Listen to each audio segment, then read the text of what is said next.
না হাসপাতাল নাই, চরের মধ্যে কোনো নাই। আমাদের হলো হয় দৌলতপুর যাওয়া লাগে, নাহলে কুষ্টিয়া যাওয়া লাগে। আমি এখন আছি ঠোঁটারপাড়া গ্রামে, যেটা কুষ্টিয়া জেলার দৌলতপুর উপজেলার মধ্যে পড়ছে। আর এই গ্রামের মানুষের বসবাসটা আপনাদের দেখাবো। এখানে দেখতে পাচ্ছেন, মানে এটা হচ্ছে আসলে একটা চর এলাকা।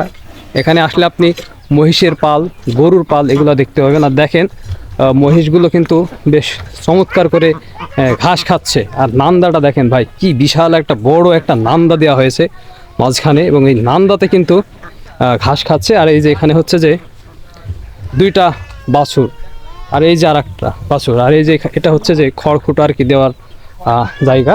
আর এখানে দেখায় আপনাদের আরও একটা হচ্ছে যে নান্দা আছে, এই যে দেখতে পাচ্ছেন। এখানে কিন্তু এই যে বিচুলি আর ঘাস চুরাই দিচ্ছে আর খাচ্ছে। প্রিয় বন্ধুরা, আপনারা যখন চর এলাকায় আসবেন তখন কিন্তু এই ধরনের সুন্দর সুন্দর টিনের বাড়িগুলো দেখতে পাবেন। দেখতে পাচ্ছেন বেশ চমৎকার টিনের বাড়ি। ধরেন নৌকা টোকার পরে থাকতে হয়।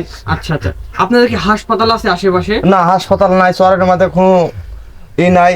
এখন যদি আপনাদের সমস্যা হয় তাহলে আপনারা কোথায় যান? যদি আমাদের হলো হয় দৌলতপুর যাওয়া লাগে, নাহলে কুষ্টিয়া যাওয়া লাগে। আচ্ছা, তাহলে তখন যখন বন্যা হয় তখন কিভাবে যান আপনারা? নৌকা দিয়ে। নৌকা দিয়ে এইভাবে চলাফেরা সব সময়? হ্যাঁ, সব সময় এইভাবে। কত বছর ধরে এখানে বসবাস করছেন? আমাদের 20-22 বছর হলো। 20-22 বছর।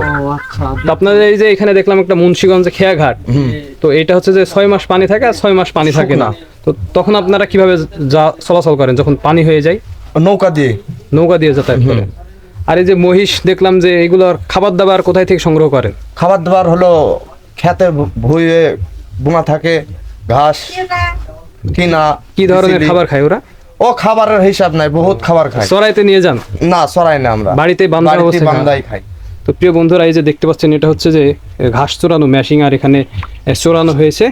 আর এই যে ঘাস বিচলি একসাথে আছে, এগুলো কিন্তু মেশিন দিয়ে চুরিয়ে তারপরে কিন্তু মহিষকে খাবারের জন্য দেওয়া হবে। বাড়িঘর এখানকার খুবই বেহাল দশা, সবই টিন দিয়ে তৈরি এখানকার বাড়ি। তো দেখতে পাচ্ছেন আর একটা বাড়ি টিন দিয়ে তৈরি। আর এই যে সব বাড়িগুলোই কিন্তু এখানকার টিন দিয়ে। আর এটা হচ্ছে যে কবুতরের ঘর, দেখুন বেশ চমৎকারই লাগছে, এটা খুব ভালো লেগেছে। আর এটা হচ্ছে যে পানি রাখার জায়গা, কবুতরে পানি খায় আর কি।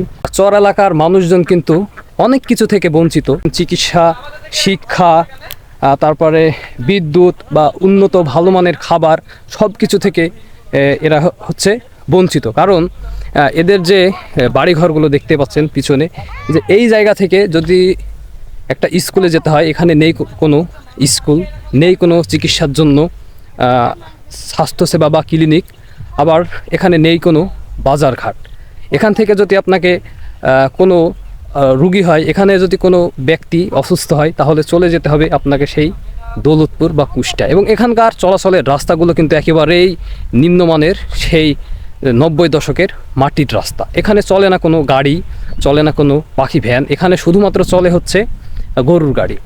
তো একবার ভাবুন, আপনারা যে শহরে আছেন বা অন্যান্য গ্রামে আছেন, কতটা সুখে আছেন। এই ছিল ঠোঁটারপাড়া চর এলাকার সাধারণ মানুষের অতি কষ্টের জীবনযাপন, যেটা আপনাদের বাস্তব চিত্রে ভিডিওতে তুলে ধরেছি। তো আজকের ভিডিওটা এখানে শেষ করলাম। দেখা হচ্ছে পরবর্তী ভিডিওতে। ভালো থাকবেন, সুস্থ থাকবেন। আল্লাহ হাফেজ।